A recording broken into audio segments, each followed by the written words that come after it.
afunguye amahirwe yawe, anafungua heri yako, afunguye abantu batatu bumugisha ku buzima bwawe, anafungua watu watatu wenye baraka kwako, aguhesheje Noheri n'ubunane, anakuisha Noheri na aguhesheje kontake, anakupesha kontake. Tera haleluya we taketa bosaya takita kotaya shendere bosaya shanteke takutara bosaya indekere bosaya indeke tekitaye dekutaya mvuko witeka mbwiye wa mupope wambaye ishati y'igitenge nyinshi ntabwo Imana azishize kwa Farao. Nguvu mingi Mungu hakuweka kwa Farao, Yazishize Kanani. Mungu ameweka Kanani huko.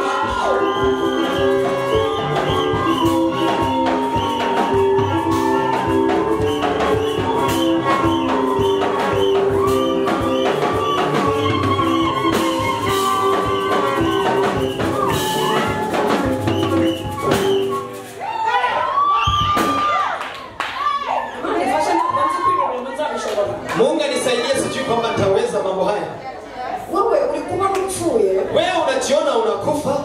Imbaraga nyinshi Imana azishize Kanani. Mungu anasema Uwiteka arambwiye ngo nkubwire, Mungu anasema nikwambie, wakira amahoro mu mutima, pokea amani moyoni, akira ibyishimo, pokea furaha moyoni, akira gukomera, pokea kuimanika, akira amahoro, pokea amani, aguhojeje amarira, anakunyamazisha amarira urira mwibanga, kilio chako kisiri. Uwiteka yarayabonye, Mungu ameshuhudia agahinda kawe, huzuni wako, Uwiteka yarakabonye, Mungu ameuona, amarira warijijwe n'umuryango, kilio umesababishwa na familia, kumana amefika kwa Mungu. Mirambwiye ngo iraguhaye, Mungu anaambia anakupa, kandi kugiriye neza, anakutendea vema, uzongera kurira, au utaongeza kulia. Miremye ibyishimo muri wowe, Mungu anaumba furaha ndani yako, ibisubizo bituma wishima, Mungu anakupa jibu za kusababisha unajivunia. Umwuka wera, Mungu anasema Roho Mtakatifu, gukorera Imana, unaenda kumtumikia Mungu, gukorera Imana mu buryo bukomeye, unaenda kutumikia Mungu kwa ngazi ya juu.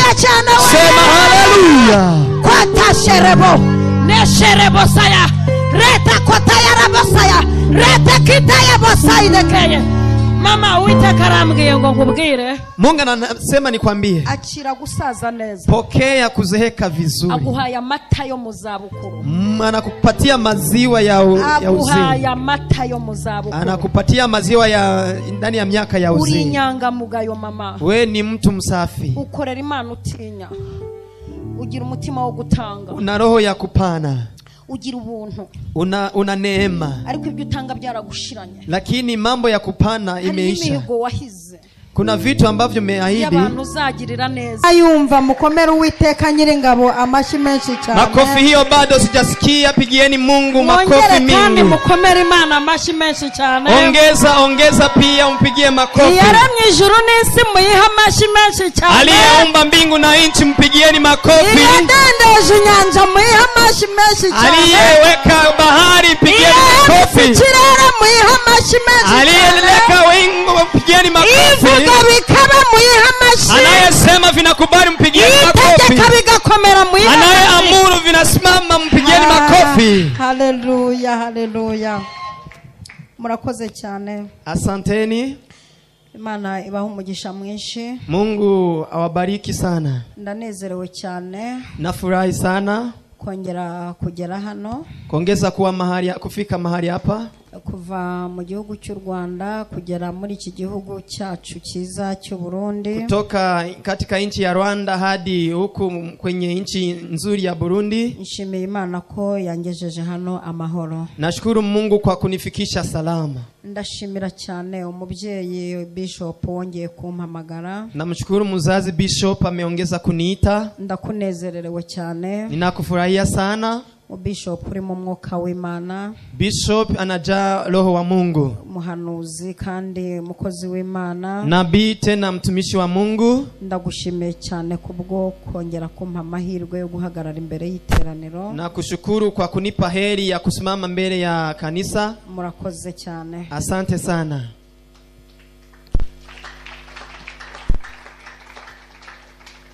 Tugiye kuganira amagambo y'Imana. Tutaongea maneno ya Mungu. Yesaya 41. Kitabu cha Isaya 41. Umurongo wa 10. Mstari wa 10. Turakomeza tugere kwa 15. Tasoma hadi 15.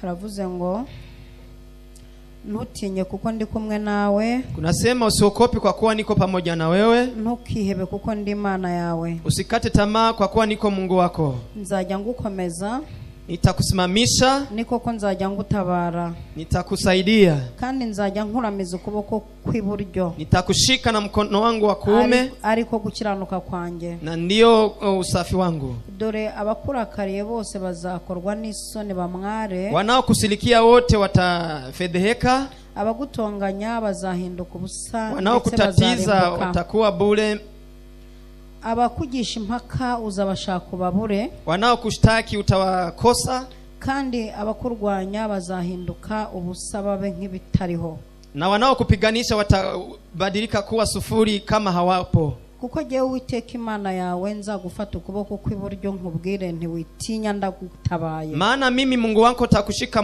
mkono na mkono wangu wa kuume nikwambie na kusaidia. Witinya Yakobo wa munyorogotowe, usishtuki Yakobo, namwe bagabo b'Abisiraheli nge uzagutabara. Enyi mabwana wa Israeli ni mimi nitawasaidia. Niko Uwiteka avuga, kandi niwe Uwera wa Israeli umucunguzi wawe. Ndivyo asemavyo Mungu, na ni mtakatifu wa Israeli mwokozi wako. Dusoreze mu byakozwe n'intumwa. Tuende kwenye kitabu cha Matendo ya Mitume, igice cya 12, sura ya 12. Turahera ku murongo wa 7 tangu mstari wa 7 tugeze ku wa 10 hadi 10. Haravuze ngo nuko marayika w'umwami Imana ahagararaho. Ndivyo malaika wa mfalme Mungu akasimama mahali hapo. Umucyo waka mu nzu, nuru ikawaka ndani ya nyumba. Malaika akoma Petero mu mbavu aramukangura ati, malaika akamugusa Petro kwenye ubavu akamuamsha eti, byuka n'ingoga, amuka mbio. Iminyururu imuva ku maboko iragwa, minyololo ikamutoka mikononi ikaanguka. Malaika aramubwira ati, kenyera. Malaika akamwambia, vaa kweti inkweto zawe, na uvae viatu. Abigenza atyo, akafanya hivyo. Arongera aramubwira ati, wifubike. Akamwambia eti, jifunike mwitero wawe unkurikire. Jifunike kitambara chako nifuate. Arasohoka aramukurikira, akatoka na kumfuata, ariko ntiyamenya ibyo malaika akoze ko ari by'ukuri. Lakini hakujua kwamba malaika anavyotenda ni vya ukweli. Ahubwo agira ngo abirose mu nzozi. Akajiwaza ni ndota naota. Banyuze ku barinzi ba mbere no ku ba kabiri, walipopita kwenye walinzi wa kwanza hata wa pili, bagera ku irembo rikingishije urugi rw'icyuma. Wakafika kwenye mlango wa chuma rijya mu murwa, inaelekea kwenye rurabikingurira ubwarwo. Barasohoka banyura inzira imwe, mlango mwenyewe ukawapisha wakaelekea. Uwo mwanya malaika amusigaho.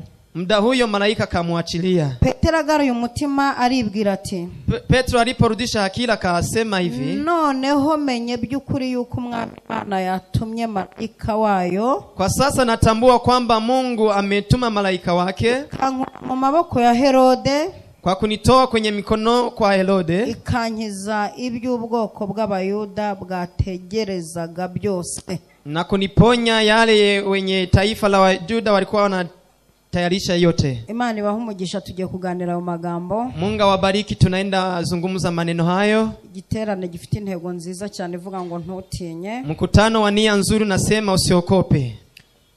Witinya, usiogope. Ntutinye, usiogope. Imana ivuze ngo ntutinye, kama Mungu anasema usiogope, nuko haba hari ibyo ugiye gucamo. ni ya kwamba kuna mambo unakuwa naenda kupitia. Kandi Imana ikubwiye ngo ntutinye, na Mungu akikwambia usiogope, nuko iba yiyemeje kuba iruhande rwawe. inakuwa inajikubarisha kuwa upande wako. Imana ikubwiye ngo ntutinye, Mungu akikwambia usiogope, nuko hari support iba yamanuye. kuna msaada na kuwa ameshusha. Imana ivuze ngo ntutinye, Mungu akisema usiogope, iba yirengereye ingaruka zose zizaba. anakuwa anajikubarisha kujitwisha matokeo yote. Iba yafashe umwanzuro wo kukugenda imbere, ama kuwa amechukua uamuzi wa kwenda mbele zako. Ikagenda iringaniza hataringaniye, anaenda nasafisha visivyo safi. Ikagenda imenagura inzugi z'ibyuma, anaenda napasua milango ya chuma. Ikagenda iritagura imyuka yose, anaenda napiga mapepo wote. Niyo mpamvu muri uku kwezi Imana yashatse kubaha kado ivuga ngo ntutinye. Ndio maana mwezi huyu Mungu ametaka kuwazawadia, anasema msiogope. Kandi no ntego ni Imana Imana yayiteguye na lengo hilo ni Mungu ameandaa, kubera ko hari ibintu byari bihagurukiye imbere yanyu, maana kuna vitu vilikuwa vinasimama mbele zenu, byarangije kunesheka tutaragera no ku munsi wa vimemaliza kabiri. kupigwa bila tutafika kwenye siku ya pili. Reka mbisubiremo ndo umuhanuzi Acha kazi. nivirudie, ni mimi nabii. Tutaragera ku munsi wa kabiri, Kabla ya kufika ku siku ya pili, hari ibintu byari bihagurutse, kuna vitu vilikuwa vikiinuka, ariko bineshetse tutarasoza lakini n'igiterane. vinapigwa bila tuyamaliza hata mkutano. Niyo mpamvu Imana avuze ngo ntimutinye. Ndio maana Mungu amesema msiokope. Ivuze ngo ntutinye, Akisema usiokopi, naho ugiye kudepoza ugenda udafite ubwoba. hata kwenye utaenda peleka vitambulisho uende bila oga. Ivuze ngo ntutinye, Akisema usiokopi, naho ugiye kurambagiza ugenda udafite ubwoba. ukienda kuchumbia uende bila oga. Imana ivuze ngo ntutinye, Mungu akisema usiokopi, haba hari igitangaza kigiye gukoreka ku buzima bwawe. unakuwa kuko muujiza unaenda kutendeka kwenye maisha yako. Ugiye kwinjira ahantu utatekerezaga, Unakuwa unaenda kuingia mahali usipofikiria. ugiye kwakira ubutabazi bukomeye. Unakuwa unaenda kuchukua msaada usio wa kawaida. Niyo mpamvu ifashe umwanzuro Ndio maana nachukua uamuzi wo kuvugira muri iki giterane ngo ntutinye. kwa kusemea kwenye mkutano huyu eti usiogopi. Muraza kwihangana Mtavumilia, kuko uburebure bwanjye ndabuzi, maana urefu wangu na ujua. ahantu hose ndahagera. Fasi kote Hari ninapafika. abantu bari kumbona bibagoye, Kuna watu wote wananiona vikiwasumbua. n'abakameramani bajya bankamera ndabizi barwara amaboko, Hata wakameramani wanakuwa wananishuti, wanaumwa mikono, kuko sinjya mpama hamwe. maana sibaki fasi moja. Mukameramani ubugi bitangira biramuvuna cyane, Kameramani yeye angali anaanza kazi inamuchosha sana. ariko twinjiye mu masaha Lakini tunaingia kwenye muda yo kubwira ikintu cyose cyari gihagurutse, ya kuambia kitu chote kilikuwa kinainuka, yo kubwira intambara yose yari ihagurutse, ya kuambia kila viti ilikuwa yo ikiinuka, kubwira umwuka wose wari uhagurutse, ya kuambia kila roho ilikuwa yo inainuka, kubwira umuntu wese wari uguhagurukiye ya kuambia kila mtu alikuwa ko anakusimamia twamaze kwambara imbaraga, kuwa tumeshavaa nguvu, twamaze kubwirwa ngo ntidutinye, tumeshaambiwa eti tusiogope, twamaze gucagingwa, tulishachati weka kwenye twamaze chaji, kohererezwa uburinzi. tulishapewa ulinzi. Ndakumva databuja, Nakusikia Mungu. ndashaka kubwira ikintu cyose cyari kimaze igihe, Nataka uambie kitu kilikuwa kinamaliza kuva mu masiku kwezi kwa mbere kugeza muri uku toka kwezi mwezi wa kw'icumi, kwanza hadi mwezi wa 10. imbaraga zose zakurwanyaga, Kila nguvu zilikuwa zinakupiganisha, wamaze guhabwa ubushobozi bwo kuwa kudatinya. ulishapata mamlaka. Iyo umuntu yashize ubwoba, Mtu akisha kwisha oga akora ibyo abandi badakora. anafanya mambo Iyo wasiyotenda umuntu wengine. yashize ubwoba, Mtu akiwa na oga acururiza aho abandi badacururiza. anachuza kwenye wengine Ijambo wanasusuza. rivuga ngo ntutinye, Neno linasema usiogope. ubushobozi budasanzwe Ni nguvu zisizo za kawaida. Ijambo rivuga ngo ntutinye, Neno linasema usiogope. n'andi mahirwe mashyashya baje, Ingine heri inakuja. uba watangiye gutera ubwoba ikuzimu. Unakuwa umeanza kuwatisha kuzimuni. Ikuzimu baba batangiye kukwikanga, Kuzimuni wanakuwa wamekushtuka. haba hagiye guhaguruka imbaraga zirwanya ibisubizo byawe. Kunakuwa kunaenda kusimama nguvu za kupiganisha Niyo mpamvu siku haje zako. ijambo rivuga ngo ntutinye. Ndiyo maana panakuja neno linasema Niyo usiogope. mpamvu haje rivuga ngo ntutinye. Nasema usiogopi. Nubona ugiye gukira cyane, Ukiona kutajirika sana, ntutinye. usiogopi. Nubona uri gusubizwa cyane, Ukiona unajibiwa sana, ntutinye. usiogopi. Ntutinye. Usiogopi. Ntutinye. Usiogopi. Nubona hari n'umurozi mushyashya uje, Hata ukiona mchawi wa mpya, ntutinye. usimuogopi. Nubona hari n'ibyo bashyize mu nzira, Ukiona na venye wameweka jiani, Ntutinye. usiogopi. niwumva n'abantu bazanye amagambo, Sikia watu wanaleta maneno, ntutinye. usiogopi. Ay, ay, ay, ay, ay, ay. Tera haleluya. Sema haleluya. Tera haleluya. Amazi asuma ntanera ubwoba, Maji ya munguruma hanitishi. umurozi mushyashya muri karitsiye ntanera Mchawi ubwoba, mpya kwenye kijiji hanitishi. umuntu ndwanya ntanera ubwoba, Mtu wa kunipiganisha hanitishi. umvuga ntantera ubwoba, Yeye ananisema hanitishi. kuko kuri iyi tariki handitswe ngo ntutinye. Maana kwa tarehe hii kumeandikwa usiogope, usiogope.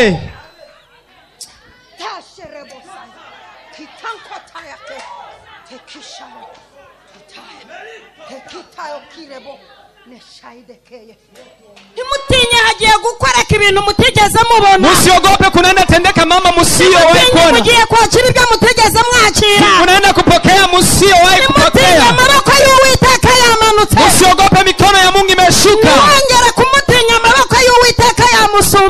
Msiongeze kumuogopa, Mungu amemshika mateka.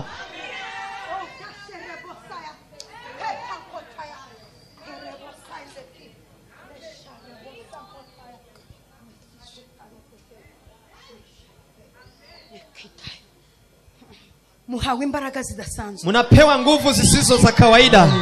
Uko mugiye gutinyuka mu rwego rwo hejuru. Munaenda kutoogopa kwa ngazi ya juu. Imbaraga zidasanzwe. Kuna nguvu zisizo za kawaida. Mugiye kurimbura ibintu. Munaenda kuteketeza mambo. Muhawe imbaraga zidasanzwe. Munapewa nguvu zisizo za kawaida. Muhawe ubushobozi ku banzi banyu. Munapewa nguvu kwa adui zenu.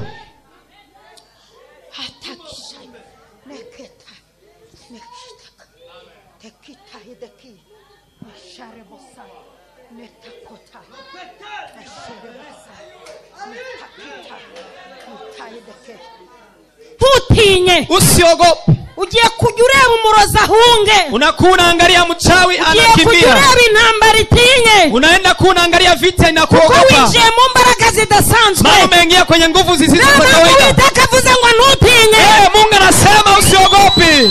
Uhawe imbaraga zituma udatinya. Unapewa nguvu za kusababisha usiogope. Amina. Muraza kunyihanganira. Mutanivumilia. Ntabwo njya ntangira gutya. Si kwa kinazoea kuanza namna hii. Ariko ndi kumva imbaraga nyinshi zidasanzwe. Lakini nasikia nguvu mingi zisizo za kawaida. Kumva imbaraga zidasanzwe. Ninasikia nguvu zisizo za kawaida. Mutinye ikintu gitumye muza hangaha. Ogopeni kitu kinasababisha mnakuja mahali hapa. Hari ibintu byabadindirije hariya. Kuna vitu vimewakawiza kule. Hari kirere umuntu abamo ntasubizwe. Kuna anga mtu anakaa ndani asirudishiwe. Mumbabarire ibi bintu mbivuge nk'umuhanuzi kazi. Acheni mambo haya niyatamke kama nabii. Kuko je mfite iminsi myinshi hano tuzaganira neza ijambo ry'Imana. Maana tuna siku mingi hapa tutazungumza neno. Ariko ndi kumva ndi mu mavuta yo guhanura cyane. Lakini nasikia mafuta ya unabii.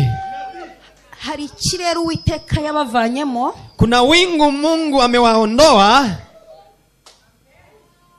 Hari kirere Uwiteka yabavanyemo. Kuna wingu Mungu amewaondoa. Ni kirere cyari cyarafashwe. Ni wingu ilikuwa imeshikwa mateka. Ni kirere bari baradongereye. Ni wingu walikuwa wamefanyia mambo ya uchawi. Ni kirere kitakiraga. Ni wingu ambapo haipokei. Ni kirere cyatsikamiraga ibyanyu. Ni wingu ilikuwa inashika mateka vitu vyetu. Ni kirere cyatsikamiraga mateka yanyu. Ni wingu ilikuwa inashika desturi yetu. Ni kirere cyari cyaratangiriye ejo hanyu. Ni wingi ilikuwa imezuia kesho kwetu. Niyo mpamvu Uwiteka abwiye Aburahamu. Ndio maana Mungu amemwambia Ibrahimu. Aramubwira ngo va. Akamwambia toka. Muri iki gihugu. Ondoka kwenye nchi hii. Yeah. Enda. Aho nkweretse. Elekea mahali nuhagera. Ukipafika. Nzaguhindura ubwoko bukomeye. Nitakubadilisha taifa kubwa. Ndakubariki. Nzaguhindura ubwoko bukomeye. Nakufanya taifa kubwa. Nzakugwiza. Nitakuongeza.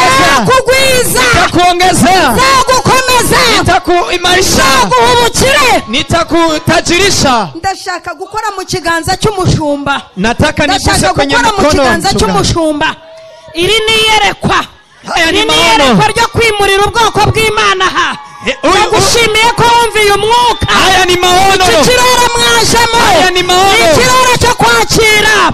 Wingu ni ikirere cyo gusumba amahanga. Wingu ya kufungua mataifa. Ni ikirere cyo guhagurukiramo. Wingu ya kusimamia ndani. Ni ikirere cyo kwakira ibindi birere. Wingu ya kupokea ni ikirere cyo kuyobora abakire. Wingu ya kuongoza watu. Ni ikirere cyo kuyobora abantu bishimye. Wingu ya kuongoza watu wengi. Ni ikirere cyo kuyobora abantu benshi. Wingu ya kuongoza watu wengi. Ni ikirere cyo kuyobora abantu basubijwe. Wingu ya kuongoza waliojibiwa. Ikirere Uwiteka agiye kugikoreramo ibintu. Hii wingu Mungu anaenda kufanya mambo ya kawaida. Tena haleluya cyane we. Sema haleluya. Terebo sairebo neshirekerebo tutayatakitabo. Shendekita kotaya. Neshirekerebo. Reka jembaho ubuhamya. Acha niwape unabii. Reka jembaho ubuhamya. Acha niwashuhudie. jewe nabaye ahantu imyaka 11. Nimeishi fasi miaka 11. Ni quartier nabayemo imyaka 11. Ni kijiji nimeishi miaka 11. Niyo nabyariyemo abana bose. Nimezaa ndani watoto wangu wote hapo. Nkajya nkora jewe ndi umugore ukora mfite ama business menshi. Ninakuwa nafanya kazi, nina business mingi. Ariko ntidutera imbere. Lakini hatusongi mbele. Ijwi rinsanga mu nzu. Sauti kanikuta nyumbani. Rirambwira ngo mukahano. Kanambia wimuke kuhatura, hama mahali hapa, wimuke no kuhasengera, uhame hata kupaombea. Ndimuka ndahava, nikahama nikapaondoka, njya ku gasozi ariko ntuye hubu, nikaenda kwenye mlima ninaoishi kwa sasa. Nigera kuri ako gasozi, nilipofika kwenye mlima huyo, nibwo ibirere by'indege byamfungukiye ntangira kurira indege, niko wingu za ndege ziponifungukia nikaanza kupanda ndege. Nibwo natangiye kugura amaparisere, ndipo nilipoanza kununua maparisere, nibwo naguze imodoka, ndipo niliponunua gari, nibwo abana banjye bagiye ku bigo bihenze mbasha kubyishura, ndipo watoto wangu waliposomea kwenye ikirere cyari cyarabatsikamiye, kuna wingi liko imewafunga, nibyo bahakoze bitaye agaciro, hata walioyatenda yametupa thamani, kandi ikimenyetso nuko abantu bane babikoze batazagaruka, na ishara walioyatenda hawatarudia hata.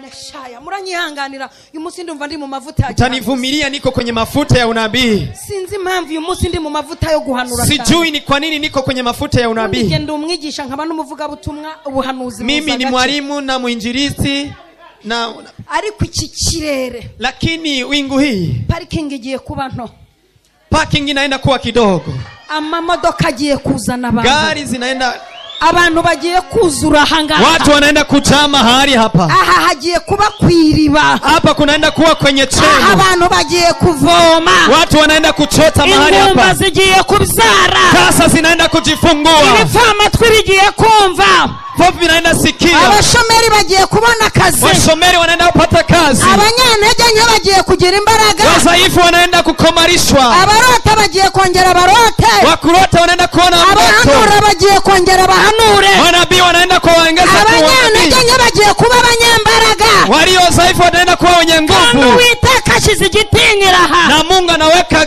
ubu ni ubutaka budakinirwaho, hapa ni fasi ya pachezi, ubu ni ubutaka butavogerwa, ni udongo isipo, ubu ni ubutaka uzajya ugendana bukakuvura indwara, hii ni udongo utatembea na ina kutibu magonjwa. Tera haleluya, sema haleluya.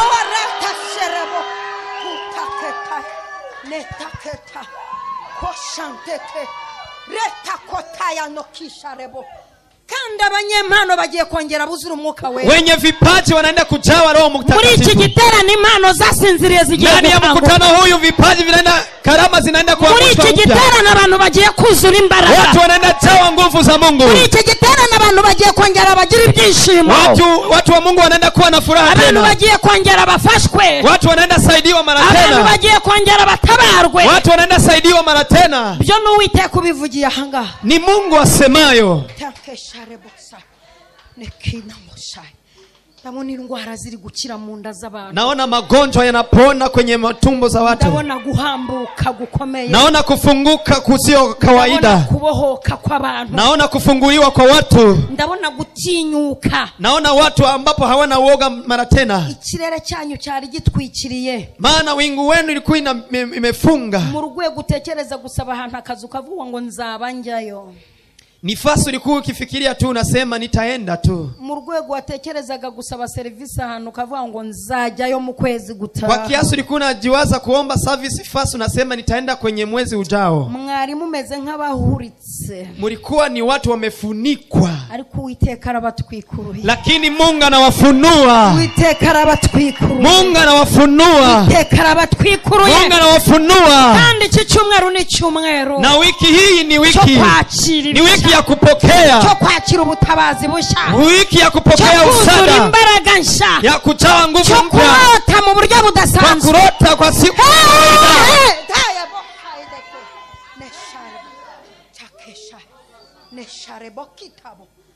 Biblia yavuze ngo ntutinye, Biblia imesema usiogopi, Biblia yagiye igaragaza amagambo menshi azamo ngo ntutinye, Biblia imeonesha maneno mengi na sema usiogope. abagore bajya kumva ya Yesu yarababwiye ngo mwebweho mwitinya, wakati wakina mama walisikia kilio cha Yesu amewaambia msiogope,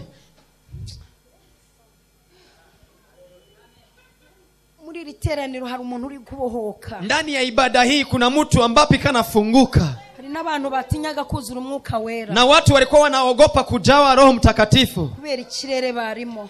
Kwa sababu ya wingu walikuwa ndani. Ariko bari kubohoka. Lakini wako wanafunguliwa. Mugiye kuganira n'Imana mu buryo bwose. Naenda kuongea na Mungu kirahisi. Mugiye kuzura umwuka mu buryo bwose. Munaenda kujawa Roho Mtakatifu kirahisi. Mugiye kubatizwa mu mwuka wera mu buryo bwose. Munaenda kubatizwa kwa Roho Mtakatifu kirahisi. Mugiye kugira ububyutse muri iki gihugu. Munaenda kuwa na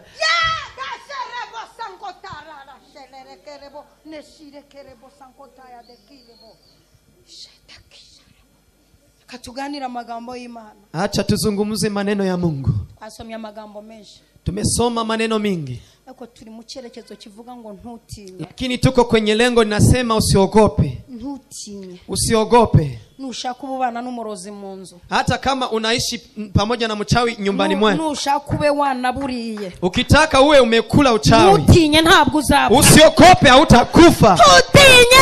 Usiogope.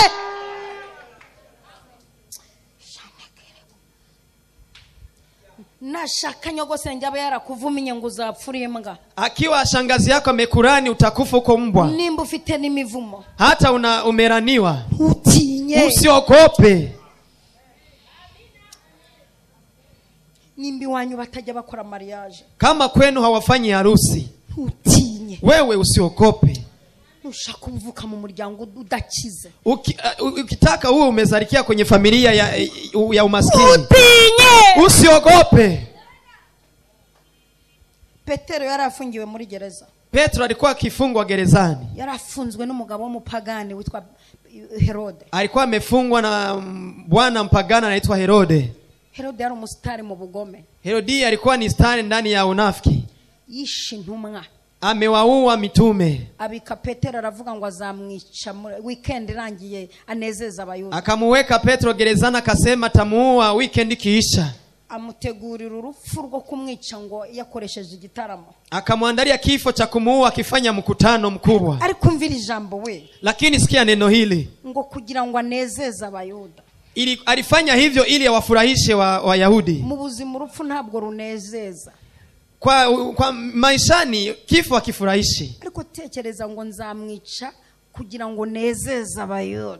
Fikiria nitamuua ili niwafurahishe Wayahudi. Urumva ari abantu bagambirira kutugirira nabi kugira ngo banezeza abayuda. Kuna watu wanakusudia kutufanyia vibaya ili wafurahishe Wayahudi. Hari umuntu ushobora kuzana uburozi kugira ngo anezeze uwamutumye. Kuna mtu anaweza leta uchawi ili afurahishe aliyemtuma.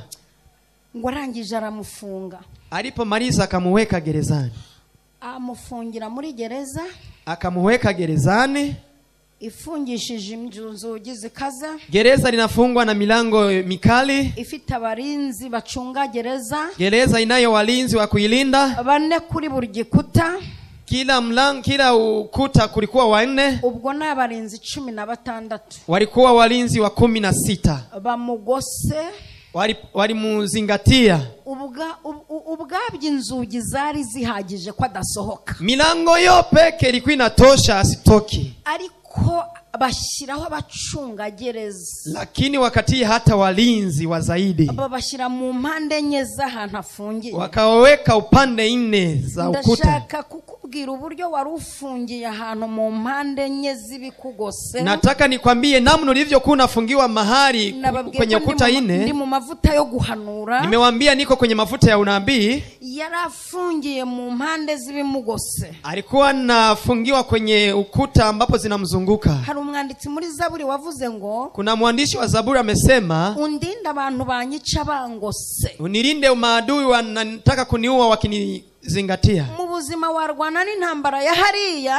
Maisha ulikuwa unapigana na vita ya kule. Ukaba wayishobora.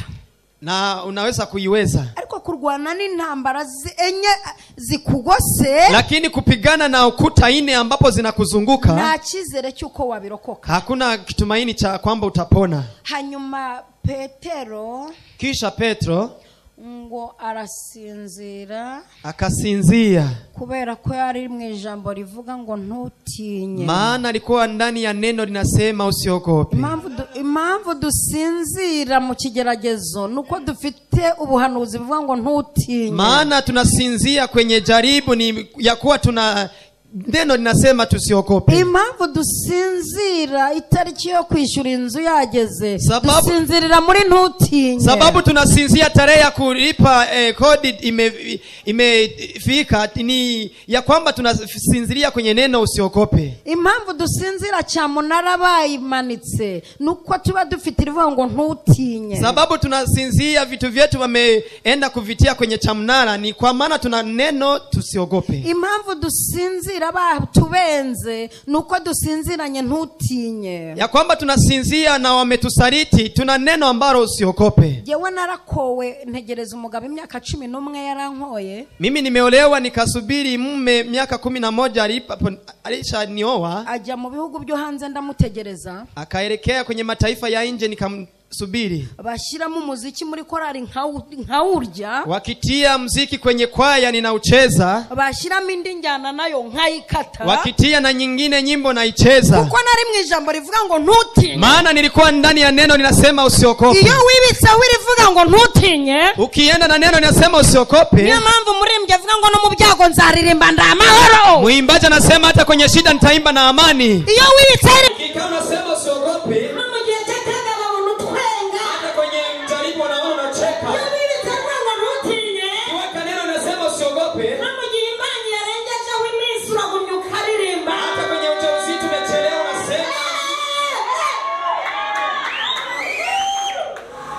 Usinzirira muri gereza. Kusinzia kwenye gereza. Usineza kwa barinzi bagucunze. Na unajua ya kwamba unalindwa. Usineza kwa bavuza ko bazakwica bakanezeza abayuda. Na unajua kuna neno linasema watakuua ili wafurahishe Wayahudi. Usinzira baragutangarije itariki yo gupfa. Usinzia nawaisha kutangazia tarehe ya kifo. Usinzira baravuza kuzabimbwa. Usinzia wanakuambia na wanaisha kwambia utakuwa mbwa. Usinzira baravuza ngo uzapfa ntacyo ugezeho. Usinzia nawaisha kwambia utakufa bila kusonga mbele. Kusinzia na wanisha sema hakuna kizuri kitatokea kwenu. Kusinzira baravuze ngo iwanyu ni mutunga. Kusinzia na wanisha sema kwenu hamtatajirika. Kusinzira baravuze ngo urayitwita ariko ntuzayibzara. Kusinzia wanasema na kuwa mjamzito hatajifungua. Kusinzira baravuze ngo nta cyiza kiri iwanyu. Kusinzia na wanisha sema hakuna kizuri kitatoka kwenu. Ushomeri. Kusinzia na uko shomeri. Kusinzira nani natejumbiraye mu nzu. Kusinzia na una hata franga 1000.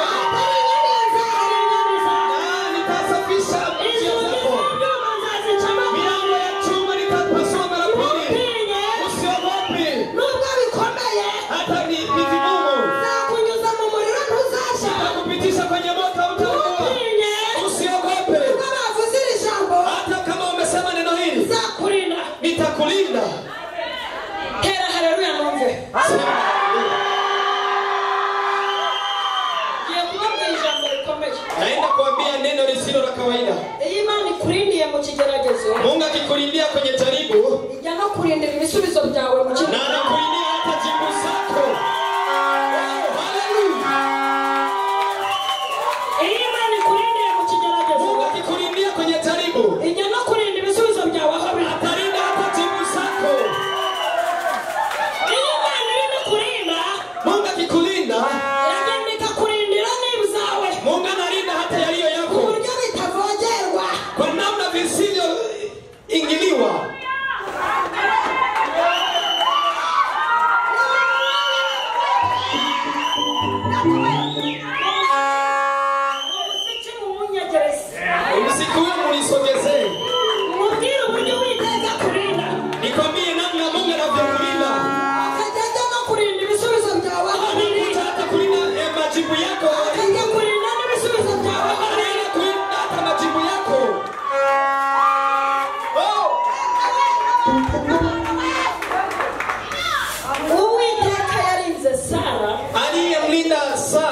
Mungu,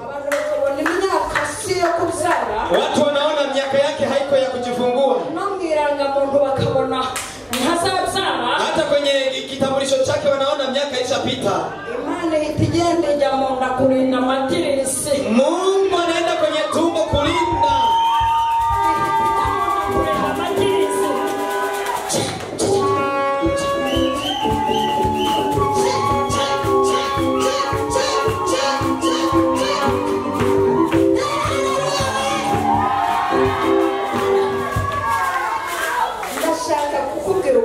Nataka nikwambie jinsi hata kama unaona uko kwenye matatizo, mahali jibu zako zipo, Mungu iko na vilinda bila hujapafika. Jibu zako zinalindwa. Hata uko kwenye gereza, jibu zako zinalindwa.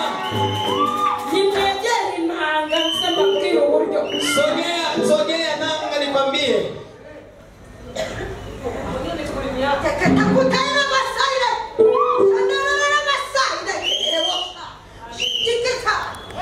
Iturindana n'ibyacu twabo tutarabona. Tulinda na yaliyo yetu ambapo hatujaona. Okay. Gabanya femba. Kwa hiyo punguza mambo ya gabanya inzara. Mambo ya uroho, mambo ya njaa punguza. Nubwo uri mu kibazo ufungiye ahantu. Hata kama uko kwenye tatizoni unafungiwa mahali. Tuko ndani ya neno linasema usiogope. Kitu ambacho Mungu kanafanya ili kulinda cyane ibisubizo byawe. Mungu ikanalinda jibu zako sana. Niko yabigenza mu gihe abanyagiputa bakubitirwa kwa Farao. Ndipo alivyofanya wakati kwenye huko Misri walipigwa kwa Farao. Mungu alikuwa kwenye uwanja wa Kanaani analinda majibu ya Waisraeli. Mungu nisaidie watambue unavyosema. Abisiraheli bari gukubitirwa kwa Farao. Wanaisraeli walipopigwa kwenye huko kwa Farao, imbaraga nyinshi ntabwo Imana yazishize kwa Farao. Nguvu mingi Mungu hakuweka kwa Farao. Yazishize Kanaani. Mungu ameweka Kanaani huko.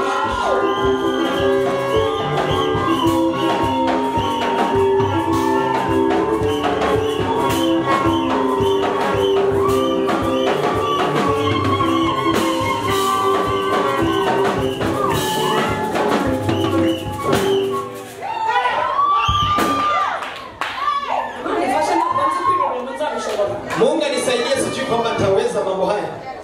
Wewe ulikuwa mfuye. Wewe unajiona unakufa. Imbaraga nyinshi Imana yazishize Kanaani. Nguvu mingi Mungu ameweka Kanaani. Unabibona kubera ko kwa sasa huwezi ona kwa sababu uburinzi bunini buri Kanaani ibisubizo. Ulinzi mkubwa kwa Kanaani, Mungu ndipo analinda jibu zako. Ulinzi buraho ibisubizo byawe biri. Ulinzi uko kwenye jibu zako. Kwa Farao. Kwa hiyo huko kwa Farao haba amasezerano ntihaba ibiryo. Kuna ahadi, hakuna chakula. Abanyagiputa huko Misri haba amasezerano, kuna ahadi, ibiryo bibi Kanaani, chakula kinaishi Kanaani. Kubitirwa kwa Farao, kama unapigwa huko kwa Farao, Kanaani Uwiteka barimo yubaka amazu ageretse. Kanaani Uwiteka barimo yubaka amagorofa. Kanaani Uwiteka barimo ategura business. Kanaani Uwiteka barimo ategura ibitaro bizaba ibyabo. Uwiteka Kanaani barimo ategura amakampani. Ukubonera mw'Egiputa uri gukanura amaso, ntabwo amenya ko Kanaani Uwiteka ari gupanga icyo uzaba cyo.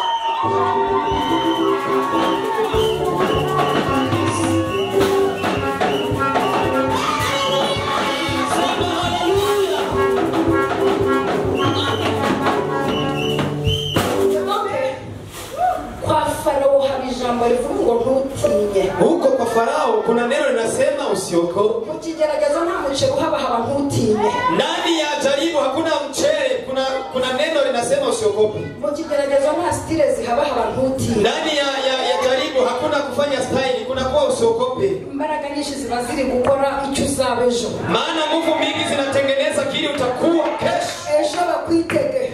Kesho wakusubiri. Ejo bakwitegure. Kesho wakujitayarisha. Ejo bazaguhamagara boss. Kesho watakuita boss. Ejo bazakuhindurira amazina. Kesho watabadilisha imbaraga nyinshi ziri gukoreshwa i Kanani. Nguvu mingi zinatumiwa huko Kanana. Imana yacecetse ukagira ngo ntiri gukora. Ndio maana naona Mungu amekaa kimya na jiwaza haika nafanya kazi. Imbaraga ziri gukora i Kanani. Kumbe nguvu mingi zinatumika huko Kanana. Nitafutie kitu cha kujibagusha, nimesahauia kwenye gari. Nimesahauia kwenye hoteli huko. Kwa hiyo mnibembeleze. Kwa hiyo nawe uri kimene kabisa. Genda gukorera utundi nkadutatu tuzinge. Mishirire hari yanze nkubwira uburyo i Kanani bari gukora decoration n'ibisubizo byawe.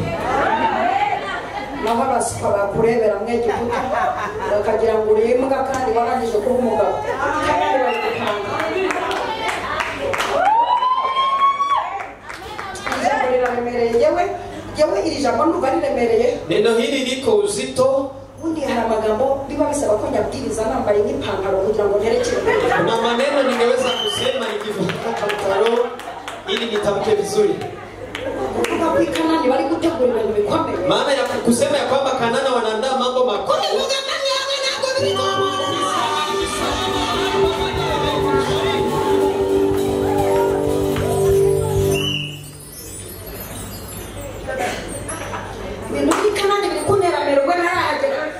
Mambo ya Kanana yanatayarishwa kabla sijapafika. Bisubizo biri Kanani biri gutuma ntangira guhindura ingendo kandi Jicho ambazo zipo Kanani zinanisababisha na badilisha mwenendo. Natembea hivi.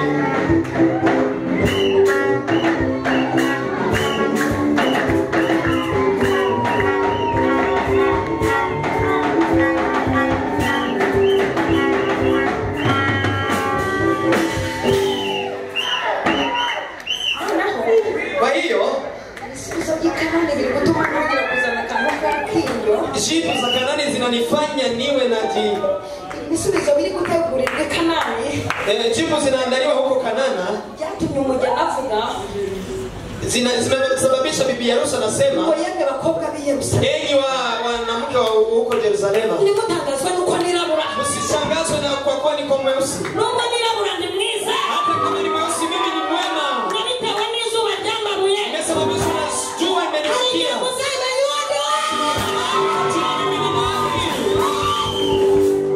Ibiri gutegurirwa i Kanani. Yaliyoandaliwa huko Kanani. Biri gutuma mbabwira ngo hari igihe muzamenya. Nasababisha nawaambia kuna siku mtanielewa, mtanitambua. Yemwe bakobwa b'i Yerusalemu.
Petro alikuwa ndani ya gereza. Kuri tere bari gutegura icyo azabacho. Kwenye uwanja wanaandaa atakuwa nini?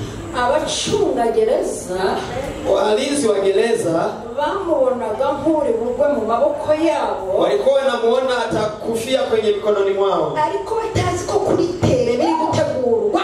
Ile ya kwamba hawajui kwenye uwanja mambo yanaandaliwa. Babonaga Rusi imo waba umupfakazi. Waliona Rusi huko kwao ni mjane.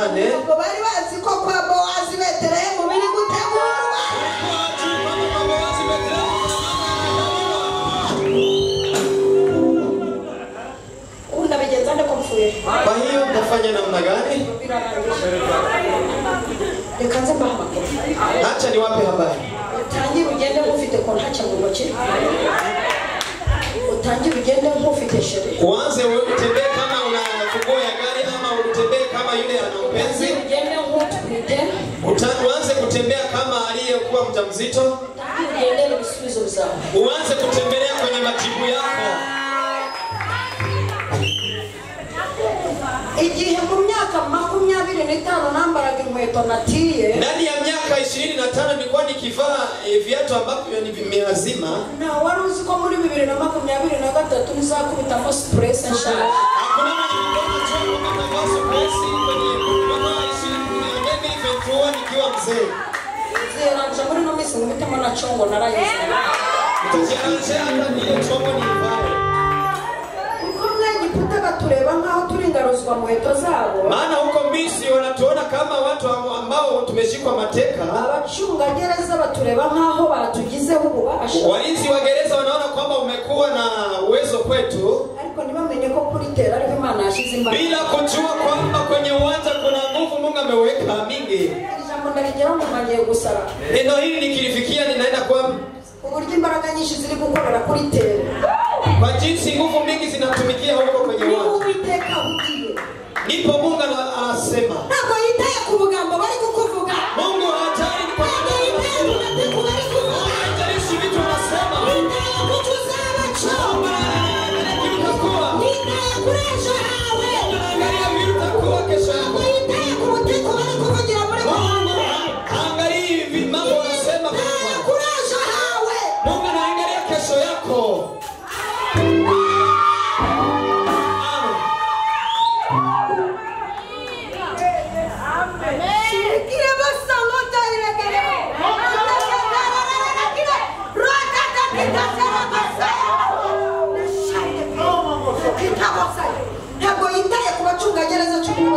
Mungu hajali walinzi 16. Hana muda wa kutupa nguvu zake kwa hao. Mungu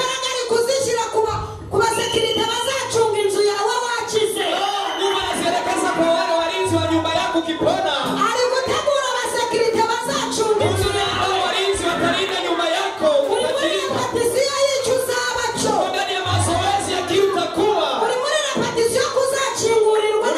Mazoezi ya kufunguliwa huko. Unafanya mazoezi ya kuwa nyumba yako italindwa. Mungu nisaidie musikie mambo haya. Wewe uko kwenye mazoezi.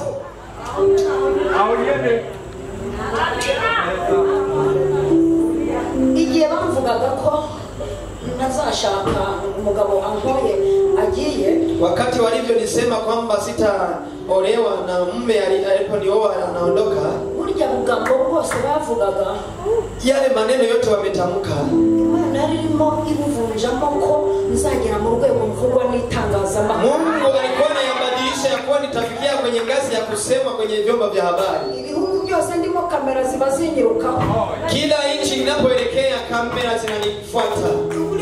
Niko navuzwe cyane cyagihe ndi hagati y'abacunga gereza. Ni ya kwamba nimesemwa sana nikiwa ndani ya walinzi wa gereza. Nari kugira ko nzaba umusitari mu kwamamara ku itangazamakuru. Mungu alikuwa ananiambia kwamba nitakuwa stari kwa kujulikana.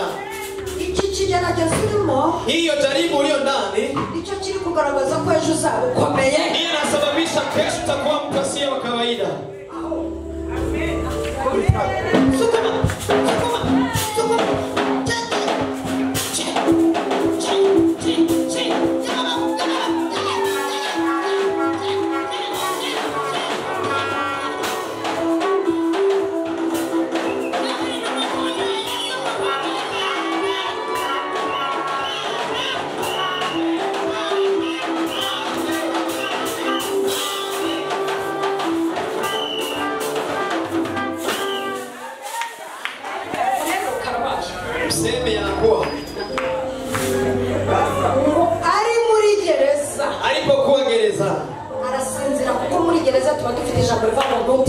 tunasinzia kwa maana tunakuwa na neno linasema tusiogope. Niyo mpamvu twemera kubana n'agasuzuguro kanyu. Ndio maana tunaishi na dharau yenu. Agasuzuguro kanyu ntabwo gasiba ijambo rivuga ngo ntutinye. Dharau yenu halishindishi neno linasema usiogope. Akamenyero kanyu mwabarozi mwe ntabwo kakuyemo ijambo rivuga ngo ntutinye. Mnavyotuzoea haisababishi kunatoa neno usiogope. Ubugome bwanyu ntabwo bwakuyemo ijambo rivuga ngo ntutinye. Mambo yenu akondoa neno linasema usiogope.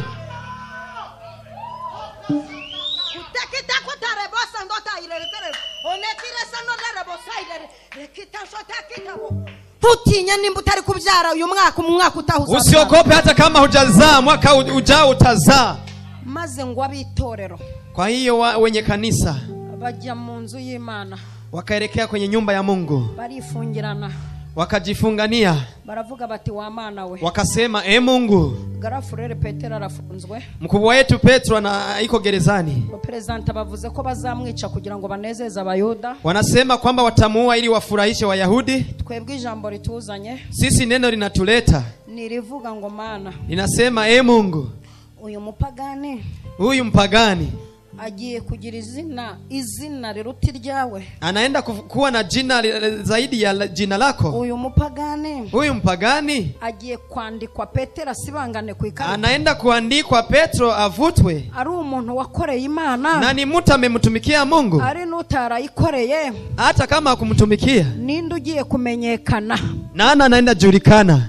Sengesho riragenda rigera ku Mana, ombi likapaa hadi kwa Mungu. Imana ngohereza malaika w'Uwiteka, Mungu akamtuma malaika wake. Malaika w'Uwiteka bera hose icyarimwe. Malaika wa Mungu anakuwa kila mahali. Aragenda yinjira muri gereza, akaingia ndani ya gereza, asanga aho Petero asinzira igitotsi yagikase, akamkuta Petro anapolala na usingizi. Dore uko Uwiteka aje aho ufungiye.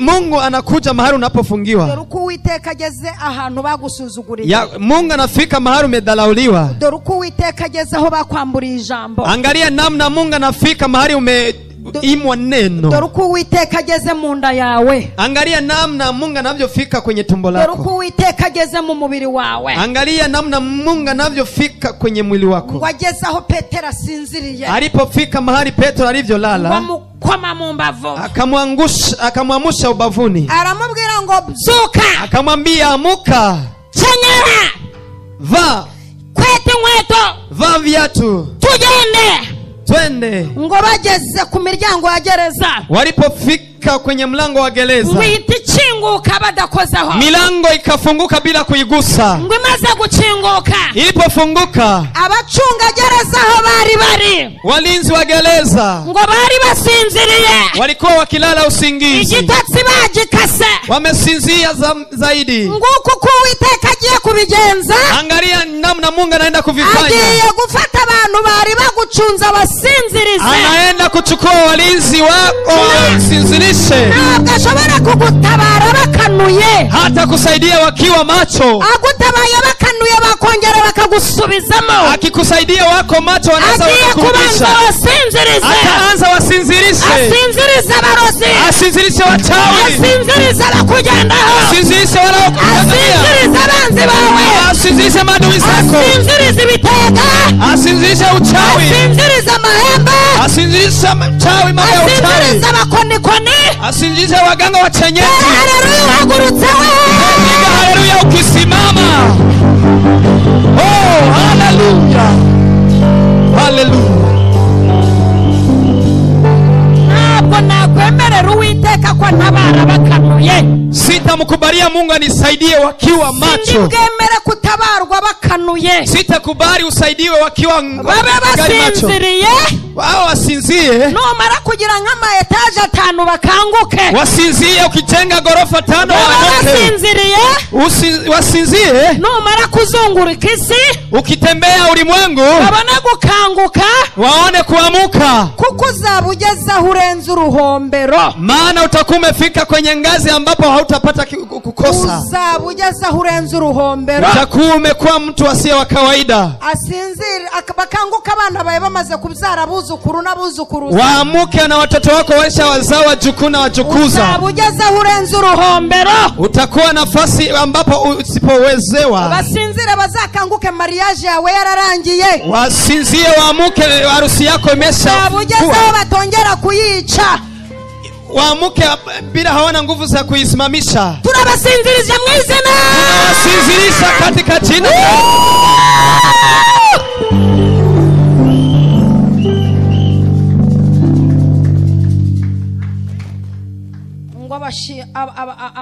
Malaika w'Uwiteka aramujyana. Malaika wa Mungu akampeleka.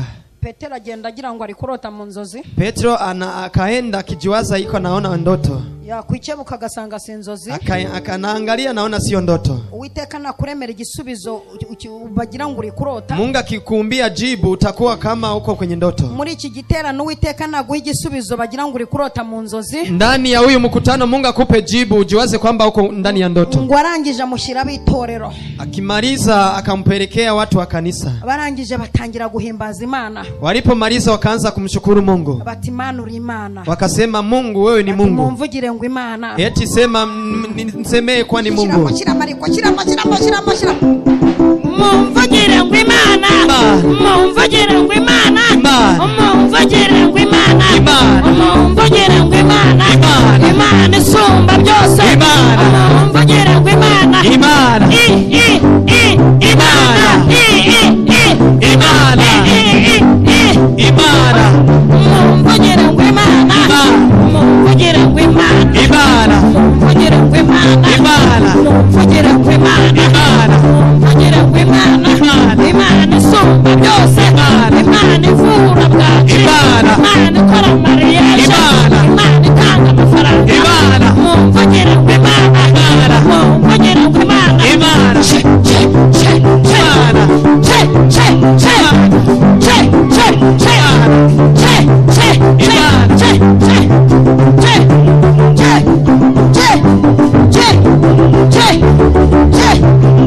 Imana mukunda Yesu muvuge amen. Amen. Haleluya we. Sema haleluya. Nutinye. Usiogope. Nutinye. Usiogope. Gutabarwa kwawe kwabonetse. Msaada wako umeonekana. Nutinye. Usiogope. Imana igiye gukora ibintu bikomeye. Mungu anaenda tenda makuu. Nutinye mama. Nutinye. Usiogope mama, usiogope. Nutinye mama. Usiogope mama. Imana igiye kongera igusetse. Mungu anaenda kukuchekesha mara tena. Anaenda kukushangaza. Nutinye. Usiogope. Nutinye. Usiogope. Imana igiye guhindura amateka. Mungu anaenda kubadilisha desturi. Tatu harimo igitangaza. Ndani ya siku 3 kuna muujiza. Nutinye. Usiogope. Uwiteka agiye gucecekesha uriya mugore. Mungu anaenda mukaisha kimya yule mama. Abakuzengereje. Wanayokuzingatia. Ariko ntutinye, Imana ari gutegura. Usiogope, Mungu yanaandaa. Imana igiye kumutungura. Mungu anaenda kumshangaza. Ibintu Imana igiye gukora muri amasengesho. Mambo Mungu anaenda kufanya kwenye maombi haya. Igiye kubanza itungura abanzi bacu. Inaenda kuwashangaza kwanza. Baratumenyereye barakabya. Atawasurprise maadui zetu. Wametuzoea kiasi. Bafashe ijambo. Wamechukua neno kwetu. Bararengereye. Wamepita mipaka. Niba Imana igiye guheraho. Ni hao Mungu anaenda kuanzia kwao. Utakabwiye Zerubabeli ati simvugana nawe. Mungu ameambia Zerubabeli siongee nawe. Kuvugana n'ikibazo. Na kuja kuongea na shida. Kuvugana n'umusozi. Na kuja kuongea na mlima. Wa musozi we wiyitiki. Mlima unajiita nini? Wa kibazo we wiyitiki. Shida unajiita nini? Wa kigeragezo we wiyitiki. Jaribu unajiita nini? Wa we wiyitiki. Magonjwa unajiita nini? Umva wa mupapa we. Sikia baba. Haguruka wakira ubuzima. Simama upokee maisha. Mana irambye ngo akira ubuzima. Mungu anasema pokea uzima. Imbavu zawe ikiganza kiri gukoraho ndeba. Kwenye mbavu zako kuna mkono unagusa, ninashuhudia. Inda ya Uwiteka ari gukora operation mbibona. Tumbo lako kuna operation inafanyika nikaiona. Ufasha nyine kunda. Hapo mahali unapogusa hari ibintu Uwiteka akosoyemo. Kuna vitu Mungu anatoa. Akira impyiko nzima zari zatatswe. Uwo mugongo wawe wari watatswe. Chukua mafigo mazima ilikuwa akira ubuzima. Chukua uzima. Uwiteka arambye ngo kuri uyu munsi Mungu anasema siku ya leo aguhaye ubuzima. Anakupa maisha. Bari barakwatatse. Walikuwa wamefanya mambo yote. Ndavuga abanyeshari. nasema watu wenye ariko Uwiteka guhaye ubuzima. Mungu anakupa uzima. Dore n'ibintu byawe bari barabizinze baraguteye umwaka. Hata vitu vyako wamekuwa wamevishika mateka. Usanga bishop agukore muri icyo kiganza cyano. Enenda kwa mchungaji akuguse. Sanga bishop agukore muri icyo kiganza cya bishop ndakizi nanjye yo nagikozemo. Elekea wakuguse kwenye mkono, ninajua mkono wake najua. Afunguye umugisha wawe. Anafungua baraka zako. Afunguye amarembo yawe. Anafungua lango lako. Afunguye akazi kawe. Afunguye amahirwe yawe. Anafungua heli yako. Afunguye abantu batatu bumugisha ku buzima bwawe. Anafungua watu watatu wenye baraka kwako. Aguhesheje Noheli n'ubunane. Anakuisha Noheli na aguhesheje kontake. Anakupesha kontake. Tera haleluya we. Taketa bosaya. Takita kotaya. Shendere bosaya. Shanteke. Takutare bosaya indekere bosaya indeke. Tekita yede kutaya. Mvuku Uwiteka mbwiye wa mupope wambaye ishati y'igitenge. Sikia baba, unavaa shemize ya kitenge. Haguruka vuba rwose ibintu ugiye kwakira kuko birihutirwa. Simama unaenda pokea mambo ya haraka sana. Imana ikwimuye ahantu tuye kuko ntuhakunda. Mungu anakuhamisha mahali unapoishi maana hupapendi. Uhabaye utahakunda nuko wabuze kubigenza. Unaishi bila kupapenda, ulikosa namna ya kutoka. Imana igukuye mu buzima bwo kubaho nabi. Mungu anakuondoa maisha mabaya. Urya ibyo ubonye ntabwo urya ibyo ushaka. Unakula vile unavyoona, haukuli vile unavyotaka. Wambara ibibonetse ariko ntabwo wambara ibyo ushaka. Unavaa unavyoona lakini hauvali vile unahitaji. Kuvuye inzara. Mungu ananiambia na kutibu njaa. Kabiri akoze mu kiganza cyawe. Cha pili nagusa kiganjani mwako. Cha gatatu aguhuje n'umuntu w'umumaro. Jambo la tatu nakutananisha na mtu wa thamani. Niko Uwiteka mbwiye. Ndivyo anavyosema. Kandi agusumbishije abavandimwe bawe. Anakuzaidisha wa ndugu zako. Ni wanyu haba umwuka wo gukenyuka mupfa mukiri bato. Kwenu watu wanakufa wangali wadogo. Uwiteka arambwiye ngo aguhaye kurama. Mungu anasema nakupa kudumu. Achira kurama. Pokea kudumu. Pokea kudumu. Pokea kudumu. Pokea kudumu. Pokea kudumu. Mama, Uwiteka nyiringabo arambwiye ngo. Sikia mama, Mungu ananiambia. Achira imbaraga z'ijambo. Pokea nguvu ya neno. Achira ubuhanuzi bwihuse. Pokea unambiu haraka sana. Ugiye gukoreshwa umurimo ukomeye cyane. Unaenda tumiwa kazi hiyo isiyo ya kawaida. Uwiteka guhaye imbaraga mu muryango wawe. Mungu anakupa nguvu ndani ya familia yako. Hari ibintu ugiye kuhindura mu muryango wawe. Kuna mambo unaenda badilisha kwenye familia yako. Hari ubumwe bugiye kugaruka muri familia. Kuna umoja unaenda rudia ndani ya familia yako. Muri familia uvuka mugiye kubahesha ubutunzi. Ndani ya familia ya kuzaliwa unaenda kuwatajirisha. Familia uvuka mugiye kwihesha gukundana. Familia yako ambayo unazalikiwa utaipesha kupendana. Uwiteka ashize ubushobozi mu kanwa kawe. Mungu anaweka uwezo ndani ya kinywa chako. Aguhaye imbaraga za kanwa. Anakukabidhi nguvu za kinywa. Ashigikiye akanwa kawe. Anaunga na kinywa chako. Uwiteka avuze. Sikia namna Mungu anavyosema. Mungu anasema. Uwiteka arambwiye ngo nkubwire. Mungu anasema nikwambie. Wakira amahoro mu mutima. Pokea amani moyoni. Akira ibyishimo. Pokea furaha moyoni. Akira gukomera. Pokea kuimanika. Akira amahoro. Pokea amani. Aguhojeje amarira. Anakunyamazisha. Amarira urira mu ibanga. Kilio chako kisiri. Uwiteka yarayabonye. Mungu ameshuhudia. Agahinda kawe. Huzuni wako. Uwiteka yarakabonye. Mungu ameuona. Amarira warijijwe n'umuryango. Kilio umesababishwa na familia. Kumana. Amefika kwa Mungu. Nirambwiye ngo iraguhaye. Mungu anaambia anakupa. Kandi kugiriye neza. Na anakutendea vema. Uzongera kurira. Hautaongeza kulia. Niremye ibyishimo muri wowe. Mungu anaumba furaha ndani yako. Ibisubizo bituma wishima. Mungu anakupa jibu za kusababisha unajivunia. Mwuka wera. Mungu anasema Roho Mtakatifu. Gukorera Imana. Unaenda kumtumikia Mungu. Ugiye gukorera Imana mu buryo bukomeye. Unaenda kutumikia Mungu kwa ngazi ya juu. Sema haleluya. Kwa tasherebo. Nesherebo saya. Reta kotaya rabosaya. Reta kitaya bosaya dekeye. Mama Uwiteka arambwiye ngo nkubwire. Mungu anasema nikwambie. Akira gusaza neza. Pokea kuzeheka vizuri. Aguhaye amata yo muzabukuru. Anakupatia maziwa ya uzee. Aguhaye amata yo muzabukuru. Anakupatia maziwa ya ndani ya miaka ya uzee. Uri inyangamugayo mama. We ni mtu msafi. Ukorera Imana utinya. Ugira umutima wo gutanga. Una roho ya kupana. Ugira ubuntu. Una neema. Ariko ibyo utanga byaragushiranye. Lakini mambo ya kupana imeisha. Imihigo wahize. kuna vitu ambavyo umeahidi y'abantu uzagirira neza na watu ambavyo utawafanyia Imana vema. irambwiye ngo warabibonye Mungu anasema ameviona, iguhaye ubutunzi anakupatia utulivu muzabukuru ugiye kugira ibyo utanga n'ibyo ndani ya usigara miaka ya uzee. wagaburiye abashonji Umewalisha walio na njaa, wagaburiye indushyi umewalisha waliochoka, abantu baririye muri ibi biganza byawe watu ambao wamekulia ndani ya mikono ibyo yako. byose Imana yarabyanditse Hivyo vyote Mungu ameandika. watanze duke ufite Umepana vile vidogo ulikuwa Imana igiye navyo, kuguha byinshi Mungu anaenda kukukabidhi mingi. kandi muri uku kwezi Ndani ya mwezi huyu ugiye kubona ikimenyetso cy'ibyiza utaona ishara ya mema. Imana igiye kukwereka ko wayikoreye Mungu anaenda kukuonyesha kwamba igiye umemtumikia, kugaragaza ko wayikoreye inaenda kudiririsha kwamba nta umemtumikia. muntu ugukomokaho uzaba imbwa Hautakuwa mbwa nta muntu ugukomokaho uzakurusha na hakuna mtu ambaye aliye wako nta muntu atachoka. ugukomokaho uzakuriza Hakuna aliye wako atakulilisha. Oh, hallelujah.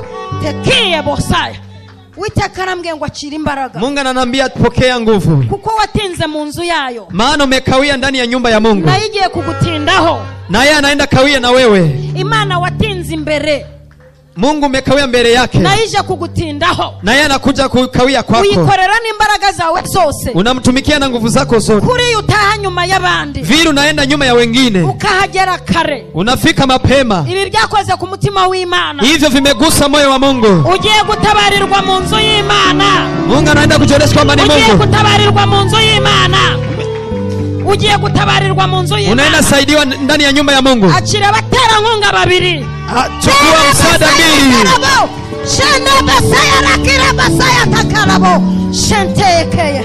mvuko Uwiteka Nyiringabo avuze Sikia namna Mungu anavyosema. akira imfunguzo z'inzu Chukua funguo ya nyumba. gusenga kwawe kwarumvikanye Maombi yako imesikika. akira inzu Chukua nyumba, pokea nyumba. ntabwo ari inzu nto Sio nyumba ndogo. akira ingendo zo hanze Chukua safari za nje. akira akazi ko kwambukiranya imipaka Chukua kazi ya kuvuka mipaka. akira igikundiro Chukua kipendeleo. Uwiteka akoze mu rutirigongo rwawe Mungu anagusa kwenye mgongo wako. hari indwara akuyemo Kuna ugonjwa ambapo anaondoa. ahaye amaraso yawe gutembera neza Anapatia damu yako kutembea vizuri. Uwiteka aguhaye akazi Maana Mungu anakupa kazi, ariko akazakuvuna uzakoresha imbaraga nyinshi lakini ni kazi ambayo utatumia nguvu mingi. aguhaye umugisha wihuta cyane mu myaka 4 Anakupatia baraka haraka sana ndani ya miaka kandi 4. mu myaka 4 Pia ndani ya miaka 4 Uwiteka aguhaye umugisha uzagusazisha Mungu anakupatia baraka itakufanya wewe mzee. Tera haleluya we Sema haleluya.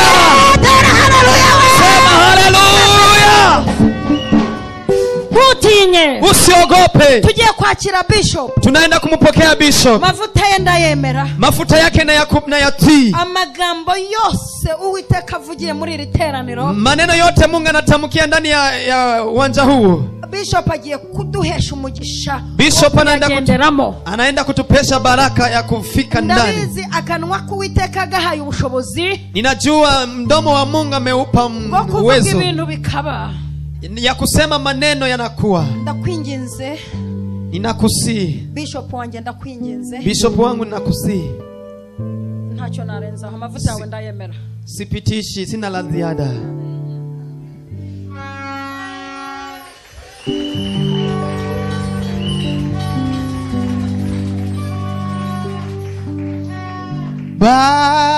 Baba, mimi ninakuwa Baba, mimi ninakuabudu, mikono yangu nainua, mimi ninakuabudu, mikono yangu nainama.